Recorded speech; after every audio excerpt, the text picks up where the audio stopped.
नमस्कार। कैसे हैं आप बच्चों? आशा है आप बहुत ही अच्छे होंगे और ध्यान लगाकर पढ़ाई कर रहे होंगे।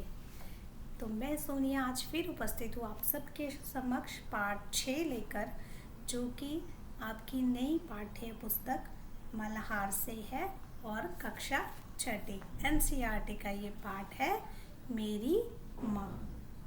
बच्चों, ये पाठ मेरी माँ अर्थात माँ के बारे में है। पाठ को पढ़ेंगे। ये किसने लिखा है पाठ? ये पाठ लिखा है श्री राम प्रसाद बिस्मिल जी ने। उन्होंने किसके संदर्भ में लिखा है? अपनी माँ के संदर्भ में इस पाठ में बताया है हमें। तो पाठ शुरू करने से पहले आपसे एक नम्र निवेदन, आप ये वीडियो देखिए, लाइक कीजिए, शेयर कीजिए, बेल आइकन दबा के सब्सक्राइब करना मत भूलिए। और बच्चों, आपको वीडियो में और क्या चाहिए, मैं आपके लिए और कैसे वीडियो बना के लाऊं, आप मुझे सुझाव भी दे सकते हैं। तो कमेंट बॉक्स जो है उसमें अपने सुझाव भी लिख कर भेजिए। तो चलो शुरू करते हैं। पाठ 6, मेरी माँ। मेरी माँ। श्री राम प्रसाद बिस्मिल बड़े होनहार नौजवान थे। बच्चे, आपको क्या मालूम है श्री राम प्रसाद बिस्मिल कौन थे? वो एक क्रांतिकारी थे। भारत का जो स्वतंत्रता संग्राम था उसके एक बहुत क्रांतिकारी वीर थे। उन्होंने अपना बलिदान जो है भारत की स्वतंत्रता के लिए दिया था। सरफरोशी की तमन्ना अब हमारे दिल में है, देखना है जोर कितना बाजुए कातिल में है। ये जो तराना है ये किसने लिखा था? ये राम प्रसाद बिस्मिल ने लिखा था। आपने बहुत बार सुना होगा ना, सरफरोशी की तमन्ना अब हमारे दिल में है, देखना है जोर कितना बाजुए कातिल में है। तो ये तराना जो है लिखने वाले राम प्रसाद बिस्मिल थे और एक क्रांतिकारी थे। उन्होंने मात्र 30 वर्ष की आयु में जो अंग्रेज सरकार थी अंग्रेज सरकार ने उन्हें फांसी पर लटका दिया। क्यों? क्योंकि उन्होंने अंग्रेज सरकार के नाक में दम करके रखा था। वो भारत को स्वतंत्र करवाना चाहते थे। जो राम प्रसाद बिस्मिल थे बच्चों, वो असाधारण प्रतिभा के धनी थे। बहुत ही अच्छे कवि थे, बहुत ही अच्छे लेखक थे। उन्होंने बहुत सी पुस्तकें लिखी और अपनी आत्मकथा भी लिखी, जो कि किस नाम से प्रसिद्ध है? मेरी माँ। मेरी माँ, अपनी माँ के बारे में लिखा, जो अब हम पढ़ने जा रहे हैं पाठ 6, मेरी माँ।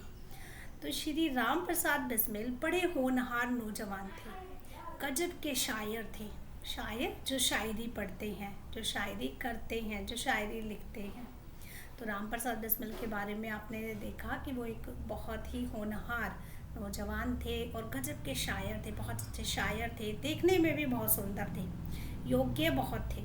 जानने वाले कहते हैं कि यदि किसी और जगह या किसी और देश में या किसी और समय पैदा हुए होते तो सेनाध्यक्ष बनते। कि वो कब पैदा हुए? जब हमारा देश गुलाम था। अगर वो किसी और समय पैदा होते तो सेना के अध्यक्ष बनते। यह कहना है हमारे देश के प्रसिद्ध स्वतंत्रता सेनानी भगत सिंह का बिस्मिल के बारे में। जो भगत सिंह थे वो बिस्मिल के बारे में ऐसा कहते थे कि वो अगर किसी और जगह पैदा होते, किसी और देश पे या किसी और समय पैदा होते तो सेना के बहुत बड़े अध्यक्ष बनते। राम प्रसाद बिस्मिल का जन्म जब हुआ उस समय भारत पर अंग्रेजों का आधिपत्य था। आधिपत्य अर्थात अधिकार था, अंग्रेजों का अधिकार था भारत पर। बिस्मिल छोटी सी आयु में ही भारत की स्वतंत्रता के लिए अंग्रेजों से लड़ते रहे। अंग्रेजों ने उन्हें जेल भेज दिया और फांसी की सजा दे दी। जेल में भी उन्होंने अंग्रेजों के अनेक अत्याचार सहे। जेल में रहते रहते ही उन्होंने चोरी छिपे अपनी आत्मकथा लिखी। आत्मकथा में अपने बारे में लिखते हैं बच्चों, ऐसी कथा जिसमें आप अपने बारे में लिखते हैं। तो उन्होंने एक आत्मकथा लिखी अपने बारे में और अंग्रेजों से बचते बचाते जेल से बाहर भेजते रहे। उनके साथियों ने उसे प्रकाशित भी करवा दिया। इसका नाम रखा गया निज जीवन की एक छटा। निज जीवन मतलब अपने जीवन की एक छटा, एक झलक। इस पुस्तक में अंग्रेजों के होश उड़ा दिए, क्योंकि पुस्तक जो है प्रकाशित हो चुकी थी। लोगों में अंग्रेजों के विरुद्ध क्रोध और बढ़ गया। इस तरह इस आत्मकथा के कारण अंग्रेज बिस्मिल को फांसी देने के बाद भी उन्हें हरा ना सके। अंग्रेजों ने बिस्मिल को तो फांसी दे दी, लेकिन लेखक कहाँ मरते हैं, उनकी लेखनी तो जिंदा रहती है। जो वो पुस्तक में लिख कर गए थे उसने बहुत सारे बिस्मिलों को पैदा कर दिया, अर्थात बहुत सारे लोग अंग्रेजों के खिलाफ खड़े हो गए। इस आत्मकथा के माध्यम से आज भी बिस्मिल हमारे मस्तिष्क में जीवित है। मस्तिष्क अर्थात दिमाग। आज भी ये आत्मकथा लोगों को प्रेरित करती है, प्रेरणा देती है। क्या आप भी उनकी आत्मकथा को पढ़ना चाहते हैं? क्या कहा? हाँ, तो यहाँ प्रस्तुत है उसी आत्मकथा का एक अंश। हम बच्चों यहाँ पर सिर्फ एक अंश मात्र पढ़ेंगे उनकी आत्मकथा का। लखनऊ कांग्रेस में जाने के लिए मेरी बड़ी इच्छा थी। दादाजी और पिताजी तो विरोध करते रहे, किंतु माताजी ने मुझे खर्च दे दिया था। कहाँ जाने के लिए? लखनऊ कांग्रेस में। उसी समय शाहजहाँपुर में सेवा समिति का आरंभ हुआ था। मैं बड़े उत्साह के साथ सेवा समिति में सहयोग देता था। पिताजी और दादाजी भी मेरे इस कार्य अच्छे न लगते थे, किंतु माताजी मेरे उत्साह भंग न होने देती, अर्थात उनको अपनी माता का पूरा तरीके से प्रोत्साहन मिल रहा था, जिनके कारण उन्हें अक्सर पिताजी की डांट फटकार तथा दंड सहना पड़ता था। वास्तव में मेरी माताजी देवी है। मुझ में जो कुछ जीवन तथा साहस आया वह मेरी माताजी तथा गुरुदेव श्री सोमदेव जी की कृपाओं का ही परिणाम है। बच्चों, माता सबसे बड़ा गुरु होती है। जैसा कि आप जानते हैं, हमारा प्रथम गुरु माँ ही होती है जो हमें शिक्षा देती है, और वही हमें जीवन भी देती है। माँ अगर हमें जीवन दान ना दे तो हमें जीवन कहाँ से मिलेगा? और कभी हम थक हार जाते हैं तो साहस भी प्रदान करती है। ऐसा ही बिस्मिल की माता जी भी करती थी। और उन्होंने यहाँ पर अपने गुरुदेव जी का जिक्र किया है, श्री सोमदेव जी। उनकी भी बहुत कृपाएं रही उन पर। दादाजी और पिताजी मेरे विवाह के लिए बहुत अनुरोध करते, किंतु माताजी यही कहती थी कि शिक्षा पा चुकने के बाद ही विवाह करना उचित होगा। पहले बच्चों छोटी सी आयु में विवाह कर दिया जाता था, किंतु बिस्मिल की माता ऐसा नहीं चाहती थी। वो कहती थी पहले इसको शिक्षा पूरी करने दो, बाद में विवाह की सोचेंगे। माता जी के प्रोत्साहन तथा सद्व्यवहार ने मेरे जीवन में वह दृढ़ता उत्पन्न की कि किसी आपत्ति तथा संकट के आने पर भी मैंने अपने संकल्प को ना त्यागा। देखो, माँ जो होती है हमारे अंदर बहुत सी शक्तियों को उत्पन्न करती है, जो सकारात्मक सोच होती है वो बना कर रखती है। तो बिस्मिल की माँ ने भी ऐसा ही किया। उसने अपने पुत्र को आपत्ति संकट से कैसे जूझना है, अपने संकल्प को दृढ़ बनाए रखना है, वो सिखाया। एक समय मेरे पिताजी दीवानी मुकदमे में किसी पर दावा करके वकील से कह गए थे कि जो काम हो वह मुझसे करा ले। कुछ आवश्यकता पड़ने पर वकील साहब ने मुझे बुलावा भेज दिया। अब जब उनके पिताजी ने बोला कि अगर कोई काम पड़ता है तो मेरा बेटा कर देगा, तो वकील साहब ने बुलावा भेजा उनको, किसको? बिस्मिल को, और कहा कि मैं पिताजी के हस्ताक्षर वकालतनामे पर कर दूं। मैंने तुरंत उत्तर दिया कि यह तो धर्म विरुद्ध है। देखो बच्चों, यहाँ पर क्या दिखा रहे हैं कि वकील क्या चाहता है कि वो अपने पिताजी की जगह पर उनके सिग्नेचर या हस्ताक्षर कर दे, तो इसके खिलाफ थे। राम प्रसाद बिस्मिल ने उनको साफ मना कर दिया कि मैं ऐसा नहीं करूँगा, क्योंकि ये धर्म विरुद्ध है। इस प्रकार का पाप मैं कदापि नहीं कर सकता। वकील साहब ने बहुत समझाया कि मुकदमा खारिज हो जाएगा, किंतु मुझ पर कुछ भी प्रभाव ना हुआ। ना मैंने हस्ताक्षर किए। अपने जीवन में हमेशा सत्य का आचरण करता था। हमेशा बच्चों हमें सच की राह को चुनना चाहिए। सत्य की विजय होती है। हमें कभी भी झूठ का साथ नहीं देना। देखो, राम प्रसाद बिस्मिल ने क्या बोला कि मैंने हस्ताक्षर नहीं किए, मैंने अपने जीवन में सत्य का आचरण किया, सत्य को चुना, चाहे कुछ हो जाए, सत्य बात कह देता था। 11 वर्ष की उम्र में माताजी विवाह कर शाहजहाँपुर आई थी। वो अपनी माँ के बारे में बताते हैं, ये उनकी माँ है बच्चों, कि मेरी माँ का विवाह कब हो गया था? 11 वर्ष की उम्र में। पहले ज़माने में छोटी आयु में विवाह हो जाया करते थे। उस समय वह नितांत अशिक्षित एक ग्रामीण कन्या के समान थी। तो राम प्रसाद बिस्मिल की माँ अपनी माँ के बारे में बताते हैं कि मेरी माँ मात्र 11 वर्ष की थी, अशिक्षित थी और एक गांव में रहने वाली लड़की के समान थी। शाहजहाँपुर आने के थोड़े दिनों बाद दादाजी ने अपनी छोटी बहन को बुला लिया। उन्होंने माताजी को गृह कार्य में घर का काम करने की शिक्षा दी। थोड़े दिनों में माताजी ने घर के सब काम काज को समझ लिया और भोजन आदि का ठीक ठीक प्रबंध करने लगी। मेरे जन्म होने के 5 या 7 वर्ष बाद उन्होंने हिंदी पढ़ना प्रारंभ किया। बच्चों देखो, आपको कितनी जल्दी पढ़ने का अवसर मिलता है। उस समय ऐसा अवसर खासकर लड़कियों को नहीं मिलता था। तो उन्होंने कब प्रारंभ किया? जब राम प्रसाद बिस्मिल का जन्म होने के 5-7 वर्ष बाद हिंदी पढ़ना प्रारंभ किया। पढ़ने का शौक उन्हें खुद ही पैदा हुआ था। मोहल्ले की सखी सहेली जो घर पर आया करती थी, उन्हीं में से जो शिक्षित थी माताजी उनसे अक्षर बोध करती। इस प्रकार घर का सब काम कर चुकने के बाद जो कुछ समय मिल जाता उसमें पढ़ना लिखना करती, मतलब पढ़ाई लिखाई सीखती। परिश्रम के फल में थोड़े दिनों में ही वह देवनागरी पुस्तकों का अध्ययन करने लगी। हिंदी में लिखी हुई जो पुस्तकें होती हैं, देवनागरी हिंदी की लिपि है, तो उसमें लिखी जो पुस्तकें थी वो पढ़ने लगी। मेरी बहनों को छोटी आयु में माताजी ही शिक्षा दिया करती थी। किसकी बहनों को? राम प्रसाद बिस्मिल की जो बहनें थी उनको उनकी माताजी पढ़ाने लगी, क्योंकि अब वो एक शिक्षित महिला बन चुकी थी। जब से मैंने आर्य समाज में प्रवेश किया, माताजी से खूब वार्तालाप होता। वार्तालाप मतलब बातचीत। उस समय की अपेक्षा अब उनके विचार भी कुछ उदार हो गए थे। बच्चों, जब हम शिक्षित हो जाते हैं, अशिक्षित से शिक्षित हो जाते हैं, तो हमारे विचारों में बहुत ही परिवर्तन आ जाता है।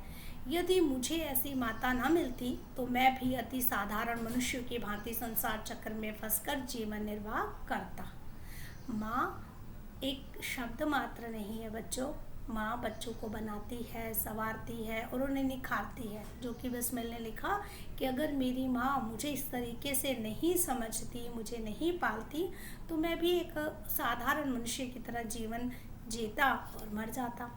शिक्षादि के अतिरिक्त क्रांतिकारी जीवन में भी उन्होंने मेरी वैसी ही सहायता की। अब देखो, हर एक वो क्रांतिकारी बने, उनके जीवन के पग पग में उनकी माँ ने उनका साथ दिया, जैसे मैजनी को उनकी माता ने की थी। माता जी का सबसे बड़ा आदेश मेरे लिए यही था कि किसी की प्राण हानि न हो, अर्थात किसी के प्राण नहीं हरने, किसी को मृत्यु नहीं देनी।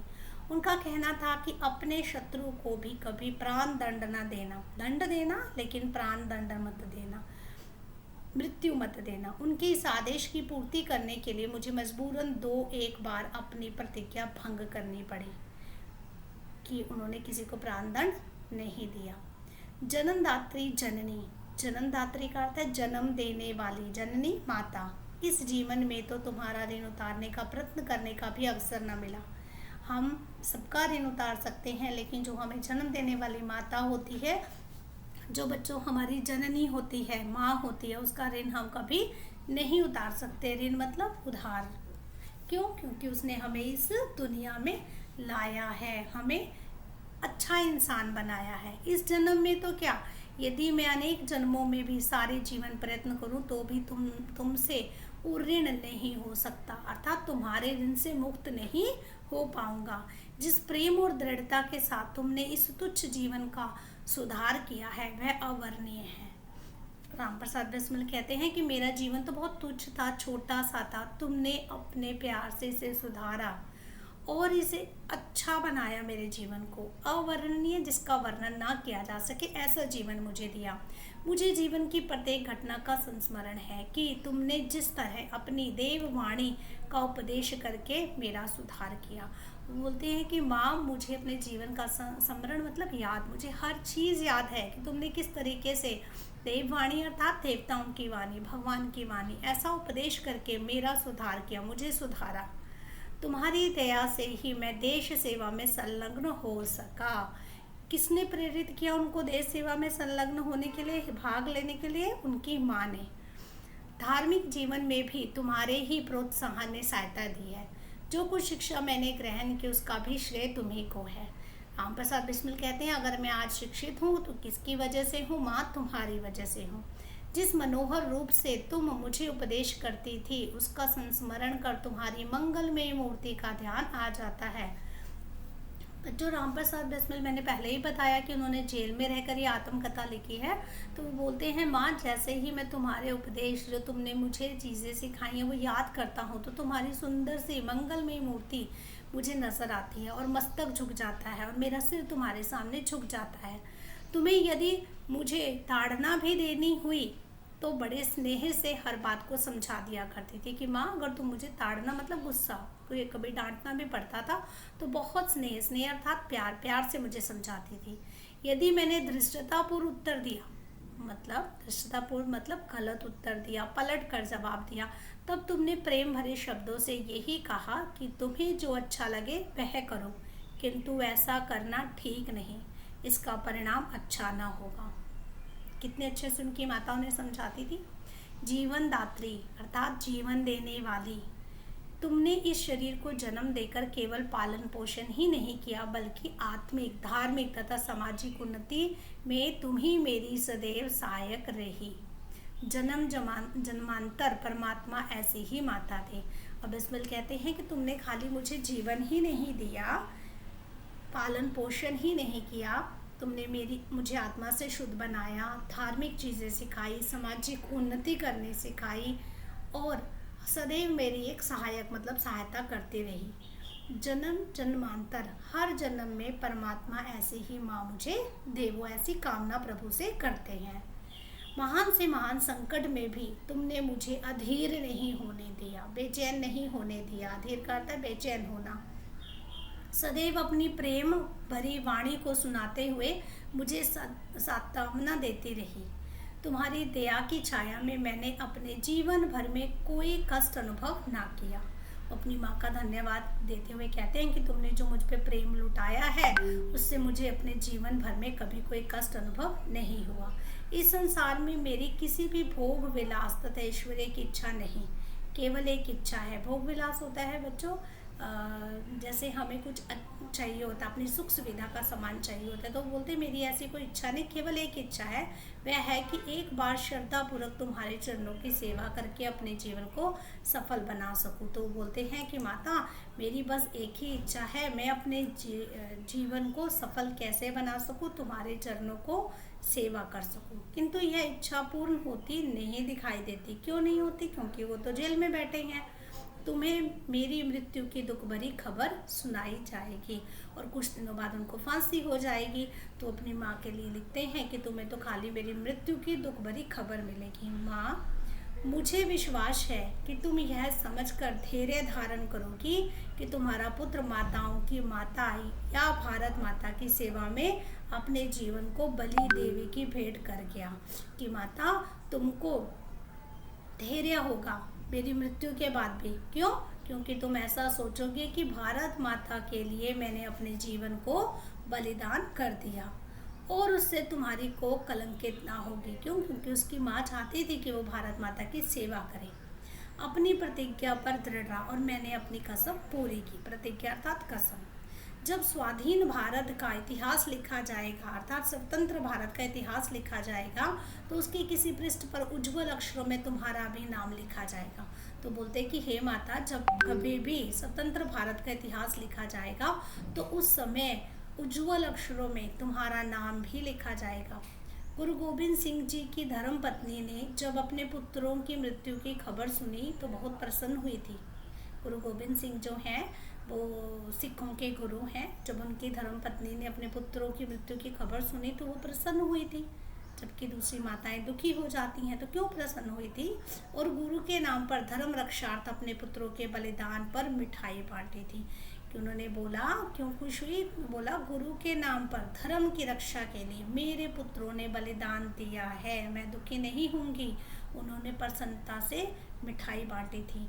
जन्मदात्री जन्म देने वाली माता, वर दो कि अंतिम समय भी मेरा हृदय किसी प्रकार विचलित ना हो। वो बोलते हैं कि अब मेरा अंतिम समय आने वाला है, तुम मुझे वर दो, वरदान दो। वर मतलब वरदान दो कि इस अंतिम समय में भी मेरा हृदय जो है विचलित ना हो, दुखी ना हो, स्थिर रहे और तुम्हारे चरण कमलों को प्रणाम कर मैं परमात्मा का स्मरण करता हुआ शरीर त्याग दूं और मेरा ध्यान कहाँ लगे? तुम्हारे चरणों में लगे। चरण कमल पैरों में प्रणाम करता हूँ, मैं परमात्मा को याद करता रहूं और ये शरीर त्याग करूं। ये लिखा है बच्चों राम प्रसाद बिस्मिल ने। तो आशा है आपको पाठ बहुत अच्छे से समझ में आ गया होगा। बच्चों कुछ प्रश्न उत्तर हैं इसके, वो हम करेंगे। उससे पहले आपसे निवेदन है कि वीडियो के अंत तक बनिए रहिए ताकि आपको सब चीज़ें ध्यानपूर्वक समझ में आ जाएं। तो ये राम प्रसाद बिस्मिल का चित्र है, लेखक परिचय है। मैंने आपको पहले भी इनके बारे में बता दिया कि वो स्वतंत्रता संग्राम के क्रांतिकारी थे। सरफरोशी की तमन्ना जैसा तराना लिखा था। राम प्रसाद बिस्मिल भी उन्हीं क्रांतिकारियों में से एक थे जिन्होंने ये सरफरोशी की तमन्ना तराना लिखा था। मात्र 30 वर्ष की आयु में अंग्रेज सरकार द्वारा उन्हें फांसी पर लटका दिया गया था। असाधारण प्रतिभा के धनी राम प्रसाद बिस्मिल एक अच्छे कवि और लेखक भी थे। उन्होंने अनेक पुस्तकें लिखी जिसमें उनकी आत्मकथा काफ़ी चर्चित रही। मेरी माँ उनकी आत्मकथा का ही एक अंश है, अंश एक हिस्सा है। आगे प्रश्न है बच्चों मेरी समझ से। नीचे दिए गए प्रश्नों का सटीक उत्तर कौन सा है, उसके सामने तारा बनाएं।